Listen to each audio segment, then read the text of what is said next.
The Four Nations Face-Off kicks off tonight. Who's going to win? Who's going to rise to the occasion? We'll get to all of that and more on today's edition of the Locked On NHL podcast.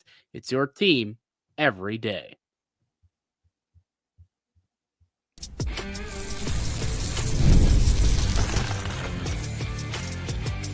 You're Locked On NHL, your daily podcast on the National Hockey League. Part of the Locked On Podcast Network, your team every day. Hello and welcome into the Locked On NHL podcast, your Wednesday edition. I'm Mike Distefano, co-host of the Wednesday show, usually with Ross Levitan, but he's away for the day. So filling in is a familiar voice on the Locked On NHL show. It is my man, Gil Martin of Locked On Islanders and also multi-day member of the Locked On NHL show. As per usual, how's it going, Gil? It's going well. Excited for this tournament getting underway. And how are you doing? I'm doing well, and it's funny. I mean, both of us are on different sides of the border, so I'd imagine our allegiances probably differ for who we are rooting for in this tournament and in this championship. But I got to tell you, and I'm curious to get your perspective of this, of being someone from down south, but the excitement is certainly growing for this tournament. And I don't know if that was the case a couple of weeks ago. I think maybe, at least in the circles that I was in, the people I was talking to, it seemed as though that this was a tad gimmicky. It was going to be no better than the World Cup of Hockey that we had back in 2016 that had the teams North America and Team Europe. And it was, we'll see what ends up happening. Like, I don't know. It'll kind of be a tournament, but it's not going to be true best on best play. But I don't know. The closer we get to puck drop here, and we're an hour away at the time of recording this from the game, the first game, Sweden and Canada. Dude, I'm getting the sense that this is going to be an electric tournament. I don't know about you, but that's how I'm starting to feel. The buzz is starting to grow, and that's a good thing. I mean, it's late, like you said, but the buzz is starting to grow. And I think the proof will be in the pudding. And when the first game gets underway tonight, what kind of hockey are we going to see? If we see good hockey where these guys are intense and they're playing for keeps, so to speak, I think that the excitement and the buzz will grow for the rest of the tournament. If we see all-star game quality, kind of a hockey game, I'm not sure they'll be able to sustain that intensity for the full tournament. Yeah, I'm with you. I think we'll know pretty quickly what this tournament's going to be about. And I have a feeling, I mean, based on what we're hearing, and maybe I'm just drinking the Kool-Aid, but based on what the players are talking about, how they're playing for the flag, they're playing for their nation, and their teammates, their club mates aren't friends for the next week, as we heard, the Tkachuks talk about, and we heard, Mitch Marner talk about in regards to Austin Matthews on the other side, or, he'll be facing off against Nylander tonight. He's going to have to go in the corner and battle against his Leafs. His Leafs teammates, and I'm really excited to kind of get things going tonight. It's gonna be a really, really good matchup. Canada-Sweden kicks things off. It's an 8 p.m. puck drop. In terms of the tournament as a whole, Gil, let's look at it from a big picture perspective. What team to you do you believe will end up coming out victorious? Who do you have the most faith in? I have to go with Canada. Even as an American, I have to go with Canada. I just think they have the deepest roster. And I think that when push comes to shove, they will probably emerge victorious. I think it's going to be a good tournament. I think any one of these four clubs can win it. But if you made me pick somebody, I'm going with Canada. It's interesting. That is very interesting. Now, Canada and USA currently on FanDuel, I believe, are co-favorites to win, and it's kind of flipped. I think earlier in the week when I took a first peek at it on FanDuel, I believe USA was favored slightly, and then as we got closer to the tournament, Canada was favored slightly. But now I'm looking at it right now, and they're literally both at plus 150 apiece on FanDuel. So co-favorites to win it. And it's funny you're going with Canada because I actually have more faith in the Americans to win this one. So I don't know if it's both of us just kind of thinking, who knows what our countries can do, and maybe there's just scar tissue built up over years from a lot of disappointment from our teams, our club teams, the Islanders and the Leafs. But I actually like what the Americans are posting out there, and I think a big difference between USA and Canada is the back end and what's going on in net. I think the Americans had the best blue line in this tournament, and I think they clearly had the best goaltender in this tournament in Connor Hellebuck, and I think that could be the difference in a quick, short, week-long tournament like this. So for me, I kind of like where the Americans at. I think Hellebuck can steal a couple of games. I don't have that much faith in Jordan Binnington or Aiden Hill doing that this year. They have not played well, either of them, since being selected to Team Canada. Neither is Sam Montembeault, the third goaltender on the roster for Team Canada. So to me, that's kind of where I kind of lean the Americans, and then a little bit of a distant third is Sweden, and then Finland, certainly a little further down the list. I think most people would have them at the fourth team within this tournament. Are you disappointed? Forget politics, just from a hockey standpoint. Wouldn't it have added a little juice to this if there was a Russian team?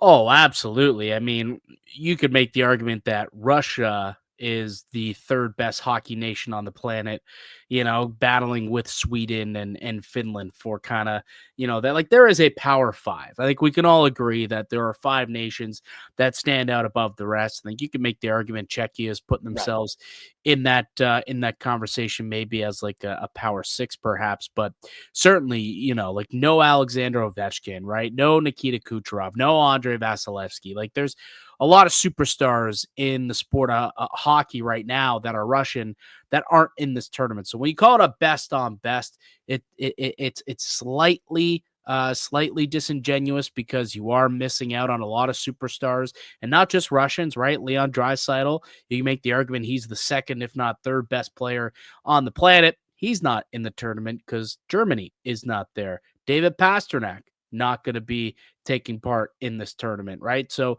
there's a lot of quality players that you can consider top 10, 15, 20 players in the NHL that will not be taking place. But I've gotten to a point where I think now I'm not looking at that as much of a bad thing, or I guess as a detriment to the tournament, because I'm starting to believe, actually, it's starting to come around that this is still going to be an extremely exciting and a highly anticipated tournament. And I think when you look at the skill level, you're still going to see some really great and hopefully intense hockey this week.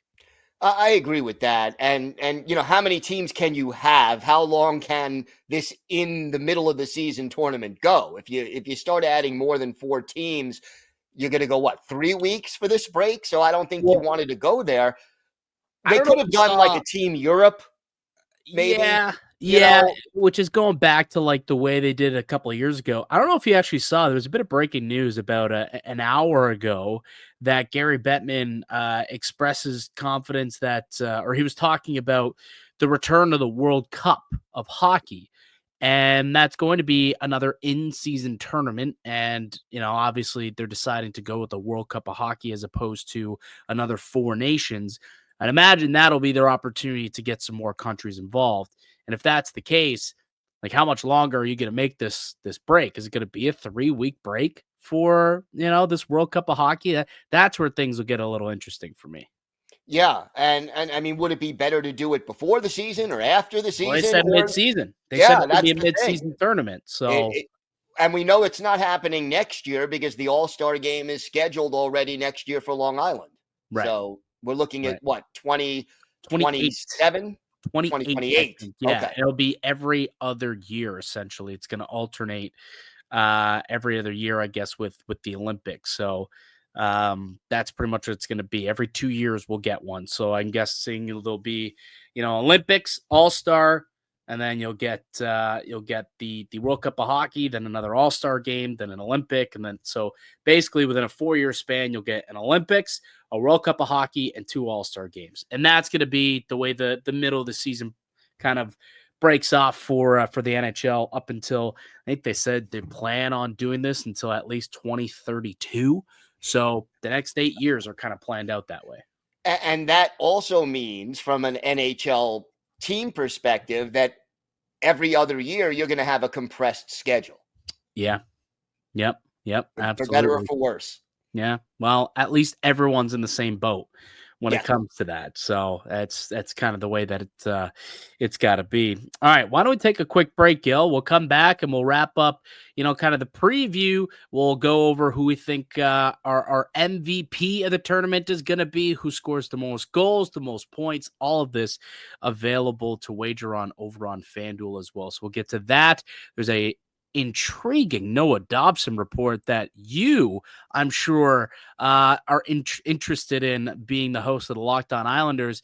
And you brought something to my attention about Sidney Crosby and whether he should or shouldn't be playing in the tournament. We'll get to those things and more next here on the Locked On NHL podcast.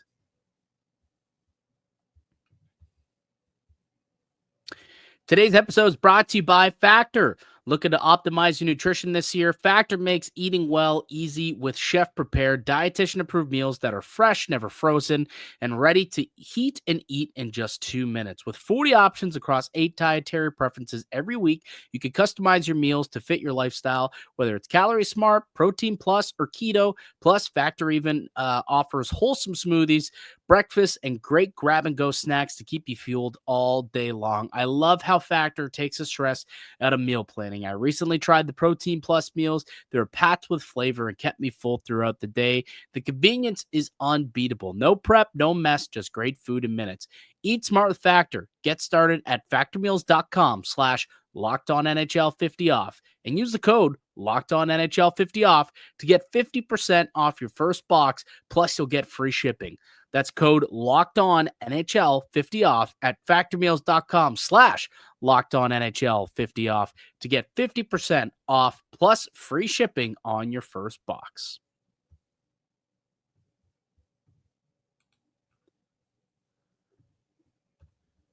Welcome back into the Locked On NHL podcast, your Wednesday edition with myself, Mike Distefano, and Gil Martin of the Locked On Islanders podcast. There's an Islanders report that came out earlier today. We'll get to that in a little bit, and regarding Noah Dobson and his future with the Islanders. So we'll get to that soon.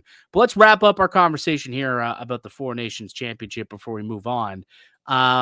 You brought up something that I thought was an interesting talking point that I know got a little bit of play up here in Canada, and I'm curious, what the thought process was down in the States. But I gather that there are a lot of people down in America who maybe have an issue with Sidney Crosby playing in the tournament, given that he missed the final 2 games of the Penguins season prior to the Four Nations break. Explain your thought there and the issue you have, I guess. I guess to me, the issue is this. And what I heard was that the Penguins gave Sidney Crosby the choice of whether or not to play those last 2 games before the tournament break. And the Penguins are still mathematically in this playoff hunt. They are, 4 points, 5 points out of a playoff spot at the Four Nations break with like 8 other teams right now in the Eastern Conference. But he chose to sit out the last 2 games in order to make sure he was healthy enough to play for Team Canada in the Four Nations. And I mean, if I'm a Pittsburgh Penguins fan, that's not going to necessarily sit well with me. I want him to play for Canada if he's able to, but if it's a choice of one or the other, I would think, he's getting paid to play for the Pittsburgh Penguins. He's been the captain and the leader of the Pittsburgh Penguins for much more than a decade now. I would think that should be priority one, even though I totally understand the patriotism and the desire to represent your country in a tournament like this. If I'm a Penguins fan, I'm a little unhappy with that decision. I could totally see why, right? Like, definitely, because I know that we talked about it ad nauseum earlier in the year when Austin Matthews was injured in Toronto on the Locked On Leafs podcast. I know we talked about it a whole lot about whether or not he should or shouldn't be in contention or play for Team USA. And there was a time when he was kind of in and out of the lineup where it was absolutely not. He should focus on, playing for the club. He's the captain of the team. He gets paid by the team, and their success ultimately lies with this player. You can make a lot of the same arguments for Sidney Crosby. I think there's a couple of differences though, and why ultimately I think it's okay. Why I think people should be okay with Crosby playing. First and foremost, although the Penguins are mathematically still in the playoff hunt, I don't think anyone expects them to make the playoffs. And they've already kind of started their rebuild. They traded out Marcus Pettersson. They traded out Drew O'Connor. And there's more deals to be made going forward. So they've kind of already booted the season. So ultimately, I think if they were competitive and it was a team that was still battling for a playoff spot and in the thick of things, I do believe that there would have been more pressure on Crosby to play. But if they're going in, quote unquote, tanking the rest of the season, they may have been better off with Crosby not playing those final couple of games here. But I'll also say this. It's very possible and plausible that, yes, he was unable to play on the Thursday and unable to play on, was it the Friday or Saturday? One of them, yeah. Yeah, he wasn't able to play in those games. It was Friday, Saturday, back to back. It's very possible that he wasn't able to play in those games. He wasn't healthy to play. However, if then there was a 4-day break and the Penguins got back on the ice on Wednesday, which is today, he could have been ready to go. And if that's the case, and it looks like that is, he's now healthy and healthy enough at least to play. I think that Sidney Crosby, who's been an ambassador for the game for 20 years, deserves to make that call. And if he feels he's healthy enough to play, but didn't quite feel healthy enough on Friday or Saturday, who am I to sit here and say, well, you're not going to play for the next 2 weeks because you couldn't play last Saturday? If he's healthy and feels he can go, I think all power to you. Get out there and compete your butt off and put forward a good product. Because here's the last thing that I'll mention and why the league, I don't believe, implemented any sort of, sanctions for players who sat out games. It is a league event. They want the best of the best there. And Sidney Crosby will sell a lot of tickets and a lot of TV ads. And he is someone who people want at this tournament. So that to me also kind of factors into it. If it was a double IHF event or it wasn't associated with the NHL, maybe the league would have had more pushback on players sitting out, gearing up, getting ready for the tournament. But because it is an NHL-based event, I'd imagine that Gary Bettman's okay with having Crosby there. I think he's more than okay. And I think you're right. And when people are paying as much money as they're paying per ticket to see these games live, they want to see Sidney Crosby on the ice. So I totally get that. And, I was just trying to sort of take the temperature and see how people were perceiving it. And, if I were a Penguins fan, I think I might feel differently, but I totally get it that he wants to represent Canada. Totally. And I would imagine, like, I don't know, a month ago, what was the temperature like down in the States? Were you guys talking about whether or not Austin Matthews was going to play? Because that was a hot button topic up here. And if you ask most Leaf fans coming out of the Christmas break, should Matthews play for Team USA? 98% of them would have said absolutely not. He should not play for Team USA. He ended up getting healthy and he looks fine and he can play and it's no problem now. But a month ago, that was a large talking point in the city of Toronto. Curious if that was the case down south. It was a talking point. I don't think it was as big as it was in Toronto. And I sort of wonder this also, Mike, what do you think? How physical do you think this tournament is going to be? Yeah, it's a question that I think a lot of us are asking ourselves, and we won't know until they drop the puck and we finally get to see it. But it sounds like it's going to be quite physical. It sounds like these guys are going to be it's going to be intense. I think it will. I'm not quite sure if it's going to live up to like Stanley Cup playoff level intensity or even Olympic level intensity. But I think that we'll see some pretty good hockey. I don't think it's going to be dog days. It's not going to be an all-star game level intensity. I think we're still going to see a lot of competitive play, similar to what we see at the World Championships every year in the spring. I still think it's going to be really good competitive hockey, and I think we'll look favorably on this tournament, years down the road, as opposed to some of the other gimmicky tournaments that we've kind of seen in the past. But again, that's why we play the games, right? We got to play the games and see what ends up happening really quickly. So you're predicting Canada to win. I'm predicting the Americans to win.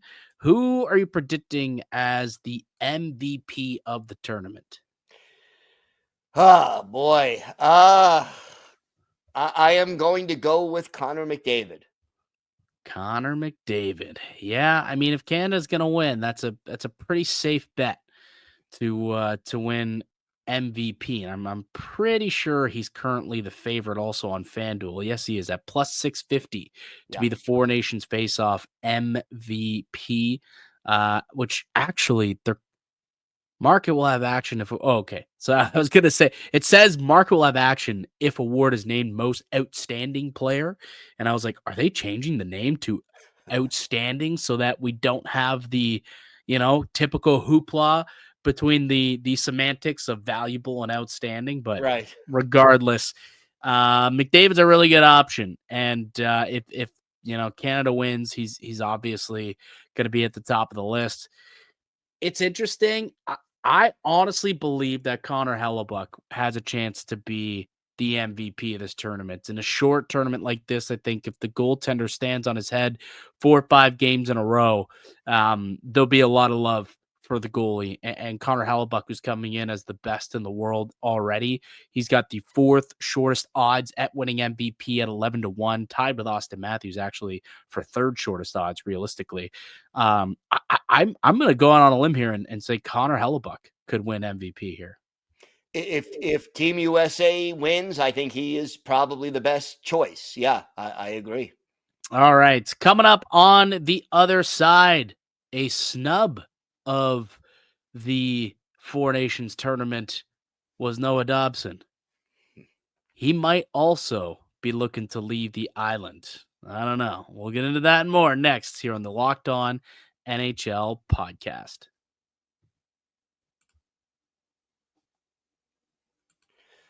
Today's episode is brought to you by Wonderful Pistachios. Looking for a snack that's both delicious and nutritious? Crack into a good source of protein with Wonderful Pistachios. Wonderful Pistachios is one of the highest protein nuts. Each 1 ounce serving has 6 grams of protein, giving you over 10% of your daily value. Plus, they're packed with fiber and better for you unsaturated fats to help you keep feeling fuller longer. Personally, I love the no-shells variety. It's the perfect grab-and-go snack for busy days.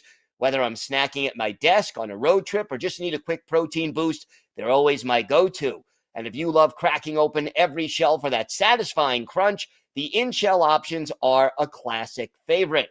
Get snackin' and get crackin' with a snack that packs a protein punch. Visit wonderfulpistachios.com to learn more. That's wonderfulpistachios.com.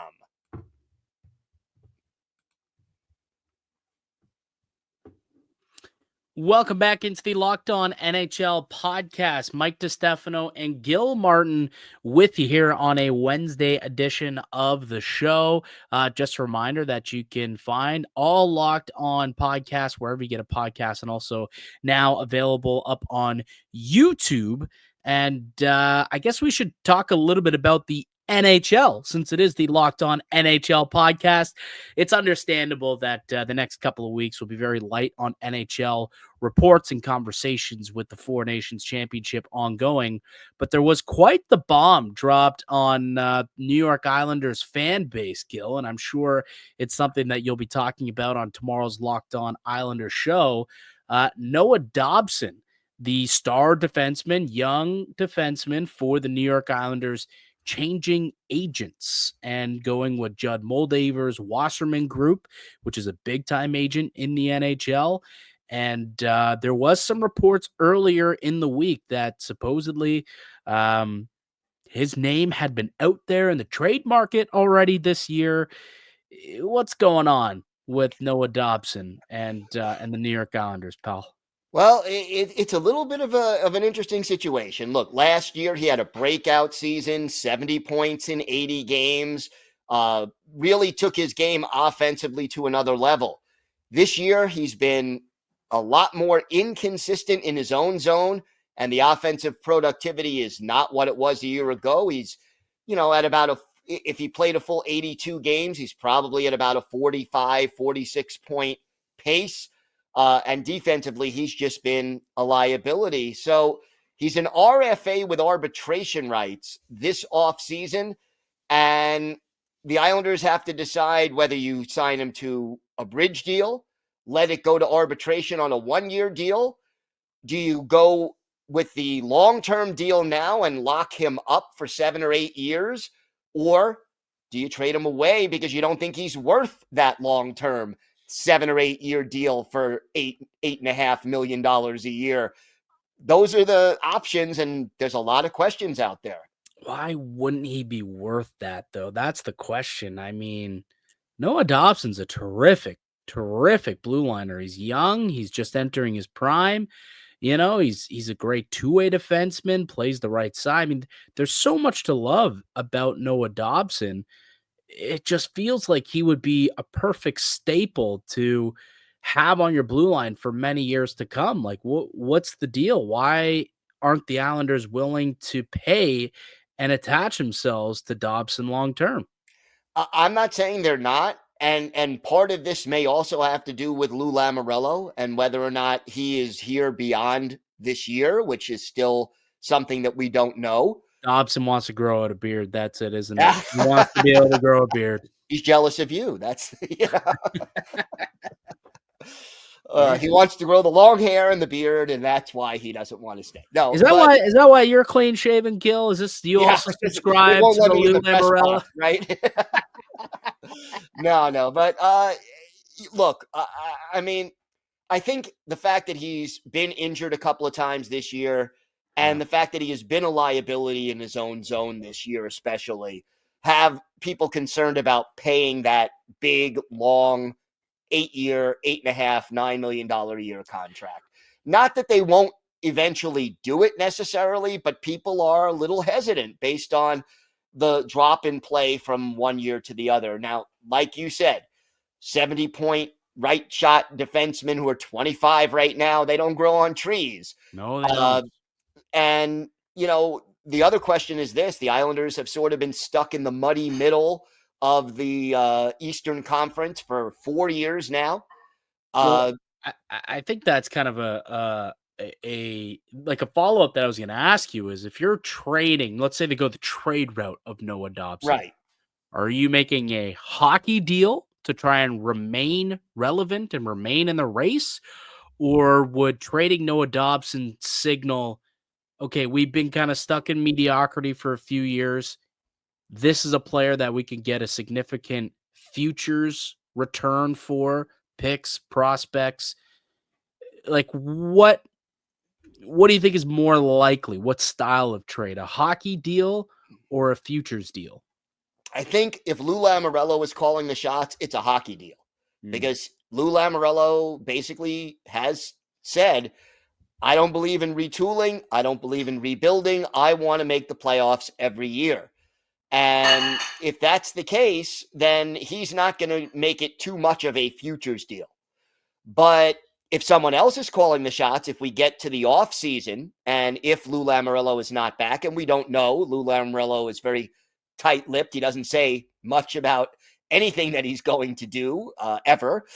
Then maybe we see more of a retool or a rebuild. But I will say this: I don't expect the Islanders to trade Noah Dobson. I think if anything, it's a choice between you go to arbitration on a 1-year deal, maybe you do a 2 or 3 year bridge deal where he gives up maybe 1 year of unrestricted free agency for a little extra term.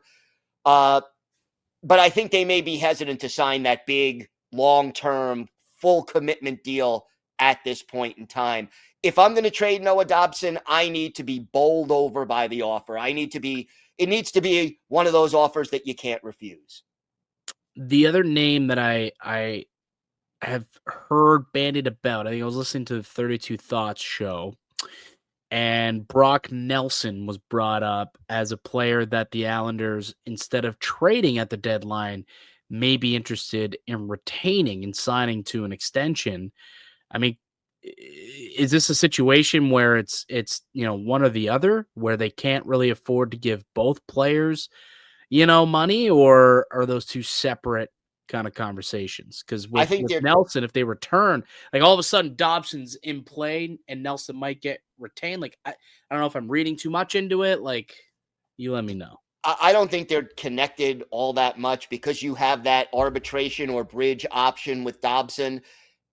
And the key with Nelson is this: he's going to be 34 in October. If he goes be a free agent, he will get probably a 5-year deal, maybe $7.5 million a year. To me, for the Islanders, it doesn't make sense to sign him beyond 3 years at this point. If I'm Brock Nelson, this is my last chance to really cash in and get, that last big long-term contract for my family and my legacy. Do I give a hometown discount? Maybe, but 2 years of a hometown discount? I don't know. So it's going to be interesting to see whether the interests of the player and the interests of the team can find some kind of middle ground. Obviously, it's something that Gil Martin will be chatting about over the next couple of weeks here on the Locked On Islanders podcast, with the trade deadline coming quickly. And those are two names that certainly are going to be chatted about quite a bit between now and March 7th. I'm sure the Locked On Leafs podcast will be interested in both players if the Islanders are looking to move them. So perhaps a crossover pod is in our future again here, Gil. Anytime. But that will do it for us here today on the show. Thank you for listening to the Locked On NHL podcast. For Mike Distefano, or for Gil Martin, I'm Mike Distefano. We hand it over to our Thursday edition, so make sure to check back tomorrow. But that's it. Thank you for listening to the Locked On NHL.